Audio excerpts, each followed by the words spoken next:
All right, so here I am, Skipper's Canyon in New Zealand, and I'm working with a couple of different lenses here. I chose the long lens for this shot. I want to focus in on that mountain in the distance, which is just gorgeous. So I've got the long lens with the 1.4x, and I'm going to show you what happens if I go wide with the 10 to 22 on a crop.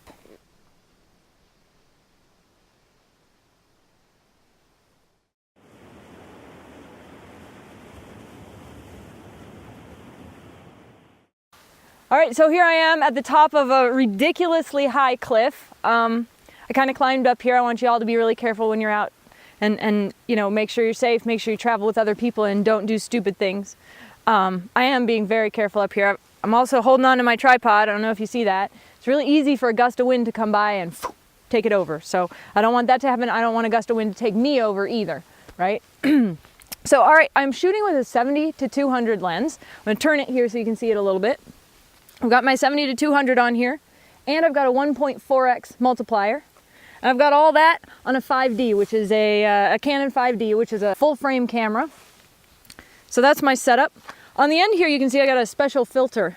This is a graduated neutral density filter, and it has a little line through it. I don't know how well you can see that there, but that's what I'm using. That hooks onto my lens with this adapter ring and holder. And behind that, I have a circular polarizer. So let's see. The plan is to line up my filter with the horizon. It's going to be on a little tilt because what I'm looking at there is not a straight horizon this way. It's a little bit at an angle over the edge of the mountain. So there's that. The circular polarizer in this case is going to help me bring the colors out just a little bit. The light behind me is just beautiful, soft, rich light on the ridge lines. And so that helps to bring out the textures in these gorgeous mountains. And then I'm also going to use it to cut through the haze a little bit in the distance. So circular polarizer, graduated neutral density filter, 70 to 200 millimeter lens, and a 1.4x multiplier on a full frame camera. Got that? There's going to be a quiz after. Okay, just kidding. Okay, so I'm working this scene. You know, when you're standing out here and you've got this huge, crazy scene surrounding you, right? It's really hard sometimes to take the sort of enormity of it and condense it down into a single photo that just works. So when I got out here, the first thing I noticed was this brilliant hillside in the distance. It is just breathtaking, and the light that's coming in, it's at an angle, it's filtered by the soft cloud layer, so I have this perfect soft light. It's a perfect day to be shooting, you know, in the middle of the day because I'm getting that really rich light. And behind it, as if that's not beautiful enough, is this snow-covered mountain, and it's blue in the distance. So just crazy beautiful. So the shot I'm looking for, I decided to simplify to the point where that's the whole thing. There's so much going on here, but I really just want it to be that. That's why I chose such a long lens. So I'm going to take my shot, and then I want to show you how different it would be if I used a mid-range lens or a wide-angle lens. So you can see kind of the difference between this brilliant location that you can see through the video cameras and the single shot I get to show you with my camera, the shot that I choose, right? I'm gonna take the shot. So I'm lining it up and I'm zooming in. I'm not all the way in because at 200 with that 1.4x, it's just too close. It's more compressed than I want. I want a little more than that. So I'm at about 90 millimeters and I'm adjusting my circular polarizer. I have to take this filter off in order to turn my circular polarizer because otherwise it turns this one while I'm at it. I do that just by looking right through the lens. And I can see where the colors really start to pop. That's where I want it to be. Then I'll put on my filter. And you can see I'm putting it on at an angle. I'm not putting it straight up, at a slight angle. Then I'm going to look through and I can slide it up and down. And I can see where that line is. And I'm going to line it up just so it's just about at the top of the mountain. I should probably point out that this filter that I'm using is a 3-stop ND grad with a hard line. It just has a little bit of feathering along that line. Some of them have a broader feather, but with a long lens, this is just what I need. Okay, so I just slide it in. I look through my lens to adjust it. You can see I'm sliding it up and down as I work. And when I have it right where I want it, I'm going to focus on the mountain in the distance. There it is.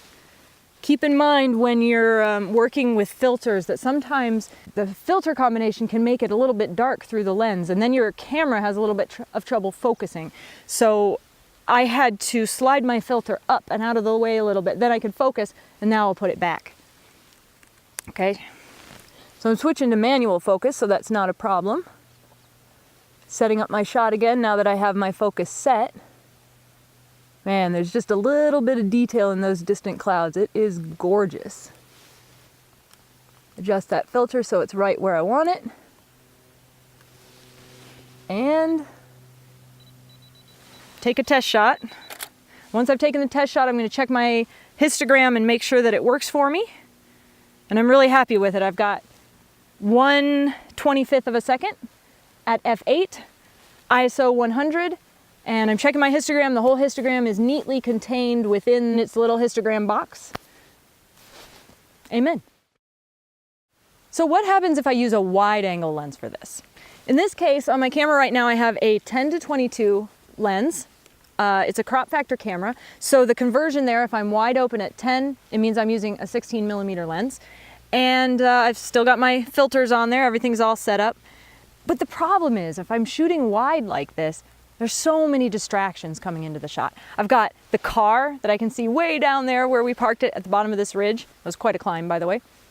And then I can see all these formations in the foreground. I've got two roads that kind of contradict one another. The one here, well, it's really one road, but you know, one showing up in the foreground, the same road coming out again, and working its way, winding its way through the scene. Roads can be really cool, but in this case, I lose track of the road. So it doesn't take me towards my point of interest. It takes me kind of in a meandering way into the image and then out again on the left side of the frame.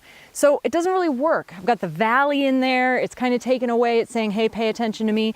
And the sky, there's a lot going on in the sky, especially along the ridge line, but then above that, it's sort of not much happening. So if I stay wide like this, there's just too much going on. One of the biggest things that bugs me about being wide is that there's a ridge line up here on the right that's just not that interesting. It's not the same sort of cool ridges and shadows and light that are happening there in the distance. All right, so I'm going to take this shot to show you the comparison.